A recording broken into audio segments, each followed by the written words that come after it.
Selasa pagi sekitar pukul 5, saya mendapatkan sebuah pesan masuk dari seorang karib. Bisa dibilang kami teman dari masa kecil. Kami ngaji di tempat TPQ yang sama. Kami juga sekolah di tempat yang sama, mulai dari SD sampai dengan SMP. Di pesan itu, dia meminta saya untuk bekerja di rumahnya.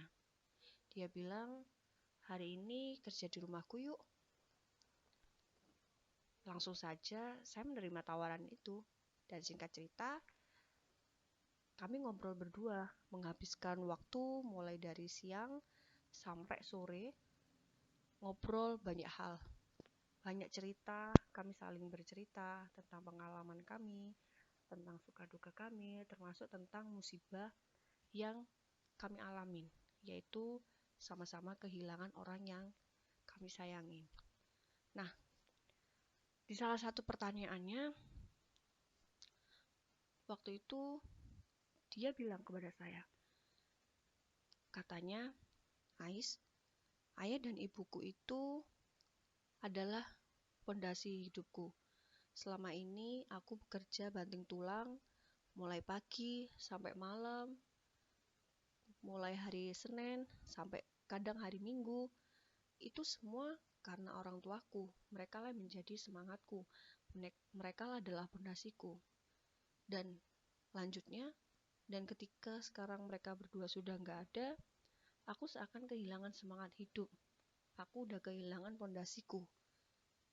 Definisi fondasi itu yang seperti apa? Lalu dia menganalogikan seperti fondasi rumah. Kamu tahu kan sih, fondasi rumah itu, dan ketika fondasi itu sudah runtuh, maka rumah itu juga akan runtuh. Menurutku, fondasi itu semacam seperangkat nilai yang kamu pelajari atau yang diajarkan oleh ayah dan ibumu tentang apapun, tentang bagaimana kamu harus bersikap sebagai seorang perempuan, tentang bagaimana kamu sebagai seorang profesional dalam bekerja, tentang bagaimana kamu menjalankan kewajibanmu, entah itu kepada Tuhanmu, kepada lingkunganmu, atau bahkan kepada dirimu sendiri. Nah, nilai-nilai itulah yang kamu lakukan dalam keseharian, dan itu berlangsung secara berulang-ulang sehingga membentuk habit, dan dari habit itu sehingga terbentuklah yang namanya sebuah karakter yang sekarang membentuk kamu.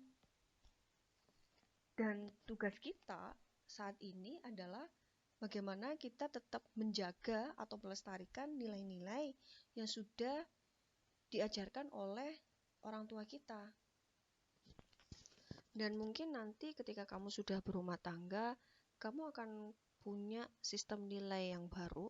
Entah itu kamu dapat dari warisan kedua orang tuamu yang sudah diajarkan kepada kamu, atau kamu menciptakan nilai-nilai itu bersama pasanganmu nanti. Dan nilai-nilai itulah nantinya yang akan menjadi fondasi kamu dan pasanganmu dalam menjalankan rumah tangga itu. Dan itu nanti akan kamu wariskan ke anak kamu, seperti itu, dan akan seperti itu seterusnya. Balik lagi, kalau kita analoginya seperti fondasi rumah, bisa jadi penghuni rumah itu akan bergonta-ganti. Tapi aturan atau nilai yang berlaku di dalam rumah itu sendiri tetap sama. Misalnya nih, yang saya tahu tentang kamu, maksud saya teman saya waktu itu, adalah bagaimana kamu dan ibumu terbiasa menunaikan sholat tepat waktu. Dan sebisa mungkin itu dilakukan secara berjamaah di musola. Menurutku ini adalah sebuah nilai kedisiplinan yang sudah diajarkan oleh ibumu, dan itu sekarang sudah menjadi satu kebiasaan atau satu nilai yang kamu aplikasikan dalam kehidupan sehari-hari. Dan bisa jadi nanti ketika bertambahnya anggota baru, katakanlah suami, anak, atau bahkan ada anggota keluarga lain yang mungkin akan tinggal di sini, bisa jadi mereka akan juga terbiasa dengan nilai-nilai itu dan kemudian lalu mengadopsinya sehingga juga menjadi habit yang sama. Itulah tadi saya bilang sekalipun orangnya beda-beda, bisa jadi sistem nilai atau sistem nilai itu akan tetap eksis dari turun temurun. Nah, seperti yang aku bilang tadi, sekalipun orangnya akan berganti-ganti, tapi sistem nilai atau nilai kedisiplinan yang sudah diajarkan oleh ibu kamu kepada kamu itu bisa jadi akan eksis selamanya sampai keturunan-keturunan berikutnya. Aku jadi teringat tentang sebuah buku yang menjelaskan bahwa sebuah kepemimpinan itu dikatakan berhasil ketika seorang pemimpin itu mampu menciptakan sebuah sistem value yang baik.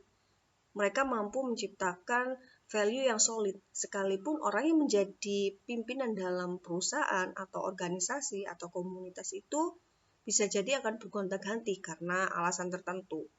Tapi itu tidak akan memberikan dampak yang cukup besar pada anggotanya, karena semuanya tetap berjalan dengan baik, semuanya tetap berjalan sesuai dengan yang sudah mereka tetapkan, yang mereka inginkan.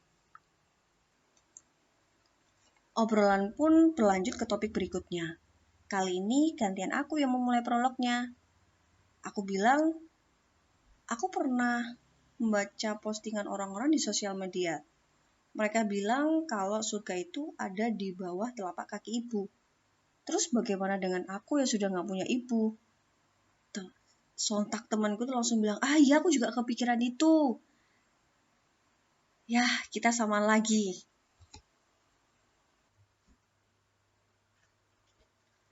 Oke, menurut saya ini akan menjadi sebuah cerita yang cukup lama untuk didengarkan.